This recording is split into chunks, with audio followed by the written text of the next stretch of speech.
Hi guys, I'm Beth. This is Remark. Today we are going to talk about true crime books, particularly I'll Be Gone in the Dark by Michelle McNamara.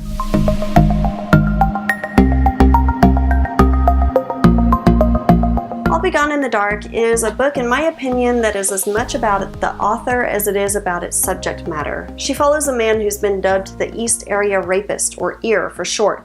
She has called him the Golden State Killer. Over a series of many years throughout the state of California, starting I believe in the 1960s or 1970s, he has just left a long line of rapes and murders, horrifically so. The detail that she describes here is just so disturbing that you can't even really make that stuff up for books. If you put it into a book, then critics like me would probably, not critics, but reviewers like me would probably say that it's a little bit extra, a little bit too far, not quite realistic. But when she describes this stuff actually happening in real life, it just it makes me so tense thinking about what these poor people went through. So Michelle McNamara, the author of this book, she is part of a community of true crime aficionados. And really that's not quite the right word to describe them. I would say maybe they're just more like true crime followers. And so wherever the official detectives, the police working on these cases, either come up short or hit brick walls that they just can't seem to move past, this group of true crime followers will just keep at it, and sometimes they'll find clues or have ideas that really make a break in this case. She followed this case really to her own peril. She was so engrossed in it, lost sleep over it, really pouring herself into it. She passed away.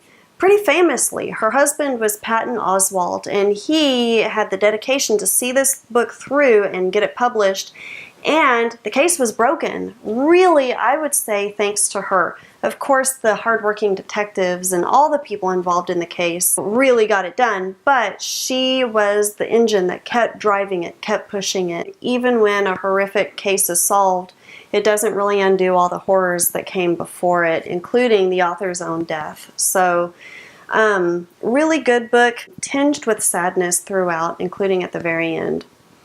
Now I'm going to go ahead and recommend 3 more true crime novels if you are so inclined that you may enjoy. The first one is American Fire by Monica Hesse. This was a really interesting book, not necessarily because it was bloody. In fact, this was a crime in which there were no fatalities. It involved a couple who set a series of dozens and dozens and dozens of fires over just a several-month span. And so it's kind of fascinating to look at the psychology behind it, to look at what was going on in their lives to make them want to do that, to look at how many resources it ate up and how it really kind of made this series of small towns all up and down the counties feeling really ill at ease because you never knew what was going to go up in flames next, including historical buildings. The next book I'm going to recommend is Missoula by Jon Krakauer. In fact, I would recommend you read pretty much anything by Jon Krakauer, but Missoula in particular was pretty eye-opening for me because it looked at the college campus in Missoula and the series of rapes that happened there. Now, what was eye-opening for me was the definition of rape. It's not necessarily about having to say no. Instead, it's more about not being able to say yes. A lot of these rapes that happened were to women who were passed out drunk, or women who were, asleep, or in some other way incapacitated and never had the opportunity to consent in the first place. And so being able to wrap my head around defining that as rape was really eye-opening for me. And then it's also just depressingly eye-opening to see the prevalence of rape and just how much of it there is. And I can tell you that I had some conversations with my boys afterwards just to make sure they understood exactly what consent was and, to not rape. Another book that I'm going to recommend is Devil in the White City by Erik Larson. In fact, I think pretty much everyone recommends this book because it's just that good. It simultaneously follows the Chicago World's Fair, the preparations for that, and the serial killer H.H. Holmes. H.H. Holmes was another one of those cases that you just can't make this stuff up, and if you tried to, people would accuse you of being a little too extra. He literally built a murder hotel where people would check in, but they would never check out because he would murder them. I mean, the contraptions he thought of, he included like a chute that he could dump bodies down, an incinerator where he could burn them. He would have airtight rooms that he would then fill with poison.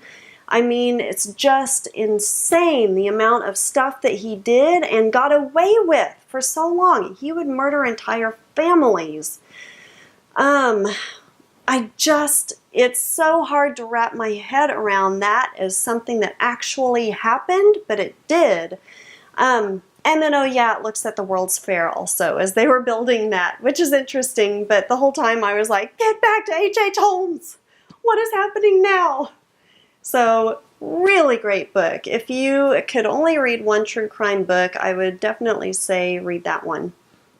Well, now I'm doing a disservice to the other books. You know what? Read them all. You've got the time. Maybe you don't, but do it anyway. A book on my to-be-read list is The Good Nurse. I haven't heard much about it. I don't like going into these books knowing too much because I don't want to set any sort of expectation ahead of time. But I think it's about a nurse who kills her patients. So, should be interesting. So 4 true crime recommendations for those of you like me who have a dark, dark soul and enjoy reading such things for some godforsaken reason. Alright, thank you so much for watching. As always, don't forget to like, subscribe, do all that good BookTuber stuff, and I'll catch you next time. Thank you so much. Bye.